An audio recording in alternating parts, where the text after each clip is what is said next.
How you doing? This is John and welcome to John's Long Box. Today we're looking at Deadly Hands of Kung Fu. This is the first issue. This was 75 cents, and I don't know if you could tell or not, but this is a magazine. So this is from Marvel's magazine line of comics. Okay, look at this cover. We got Bruce Lee, the king of the martial arts movies, secrets of Kung Fu revealed. Because these guys in New York City at the time, they knew the secrets of Kung Fu. So it was a big scandal. They learned all the secrets. All right, so let's take a look. Here we got. You could undo the staples, and then you'll have a poster of Bruce Lee. Okay, so see, this is issue number 1. Oh, got a little unfocused, and this is April 1974. Let's look at the indicia. 75 cents, volume number 1. So here we go. This is the first issue of Deadly Hands of Kung Fu. This Roy Thomas was the editor, and I told you that the Roy Thomas here to me was a little unfocused. Marv Wolfman, associate editor, Marcia Gloucester, I don't know who that is. The editors and the writers: Gary Conway, Steve Englehart, Wang Cheng O'Shaughnessy, Lorraine Smith, and John Warner. I don't know who Lorraine Smith and John Warner are, but you all know who Wang Cheng O'Shaughnessy is. Sure you do. That's Denny O'Neil. Denny O'Neil used a couple of pseudonyms. One was Sergius O'Shaughnessy, and this one is Wang Cheng O'Shaughnessy. The artist, Dick Giorgiano, Al Milgrom, Neil Adams does the cover, and the photographs are by Michelle Wolfman, Marv Wolfman's wife, and Jim Starlin's doing some art. So let's take a look. So this is a little story of Fu Manchu that was written for this, and it was later reprinted in the Shang-Chi comic.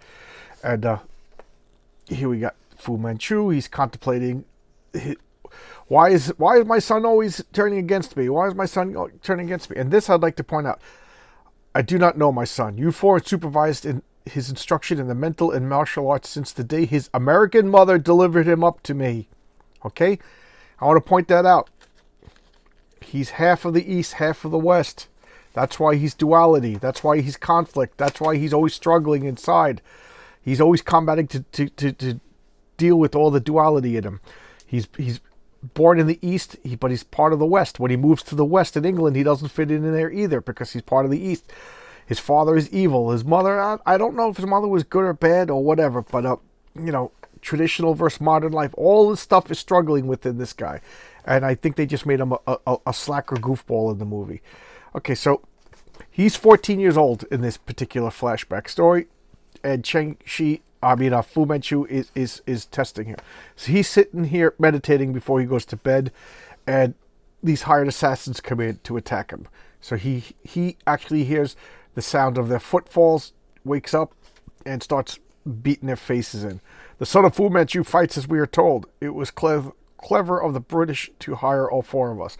They were hired by a third party, so they think they're hired by the British. So he hits him in the back. Clop, wumps, chick, and just jumping around. And this guy grabs him, and I love this. He hits him in the ribs, then grabs him by the head, and then just flings him into a pole. This guy pulls out a crazy looking sword. This guy pulls out a crazy looking sword. And coming up is a panel that always bothered me for decades. Okay, so this guy's swinging the sword. This guy's swinging that sword. And he ducks out of the way. And his sword, I don't know why, that always bothered me. That it just looked like, I don't know, just getting cut on the underside of the arm. And it just says, whose blood must grace these floors? You snake, my brother will lose his arm.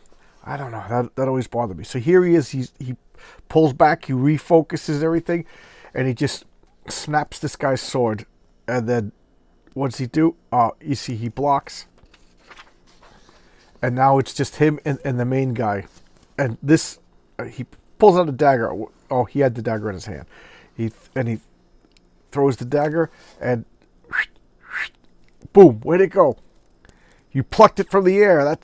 That's impossible. You're not human. You are the hard creation of the evil one. And then he kicks him in the face. And then fight-a-rooney, jump-a-rooney, twirl-a-rooney.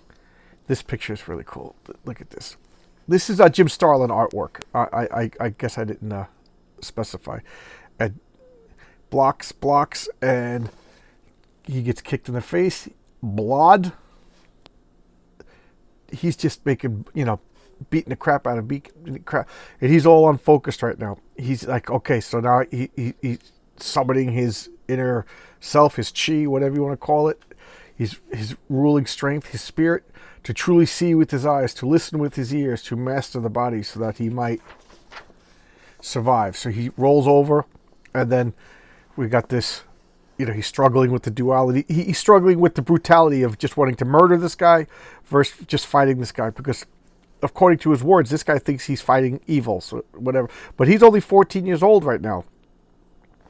He's been raised inside these temples of with Fu Manchu, so he doesn't know good and evil and stuff like that. So he's figuring himself out.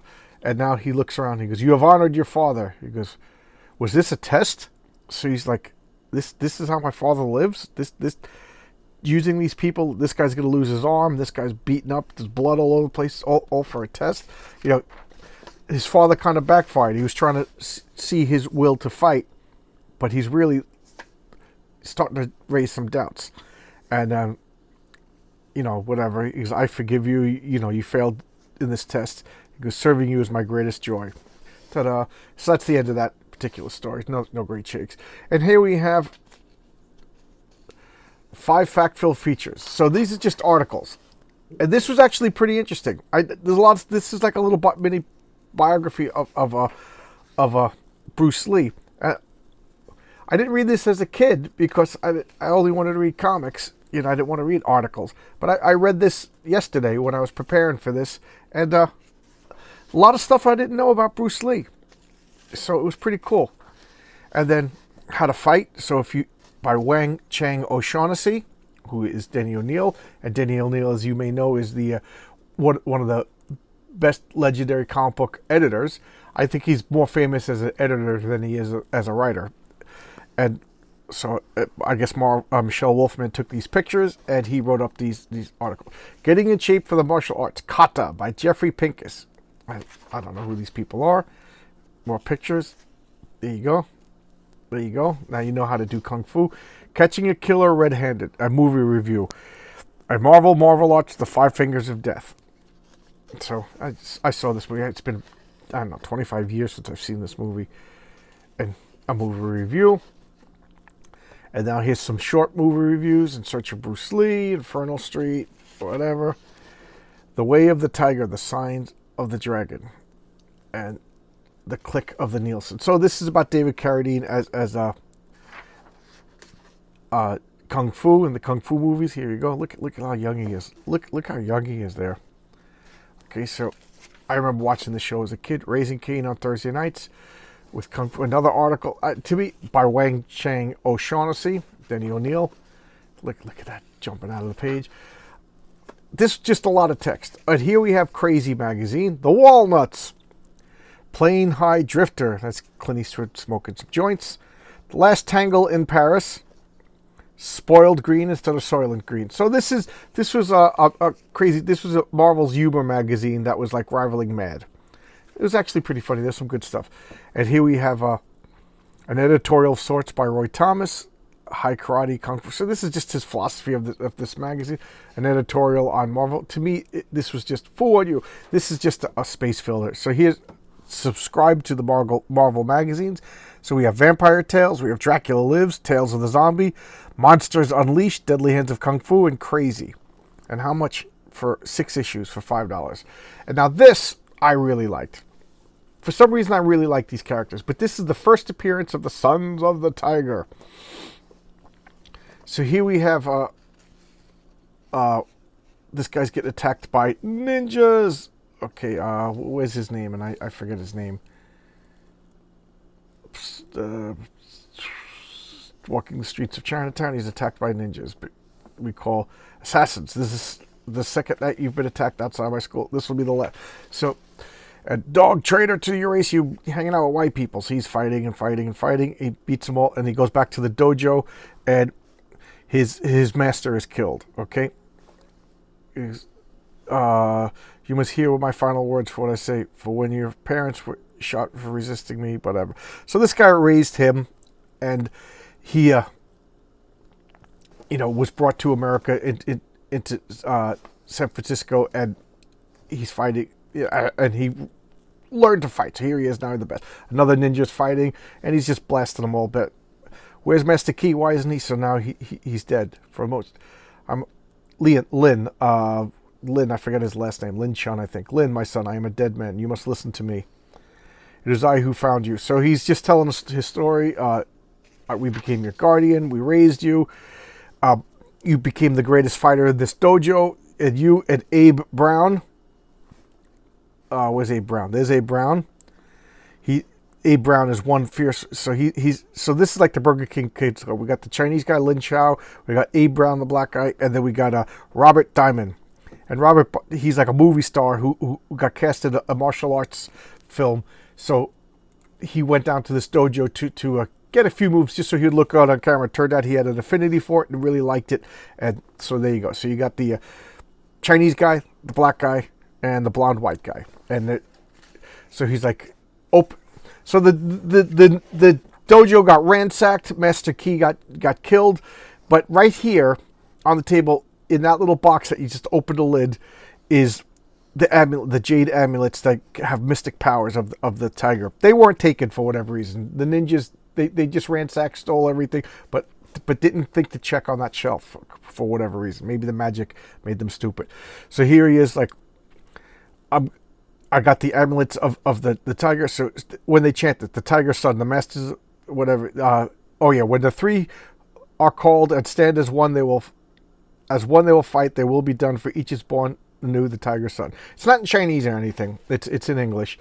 So when they say that, it activates, like, each one gets. It's kind of cool power. So when they say that, these amulets activate, and Abe gets all the power and skill of all three people. So he gets Lin, Robert, and his self skill, and then Lin gets Abe himself and Robert's skill, and Robert gets Lin himself and Abe's skill. Sound cool? So they become like, was that cubed?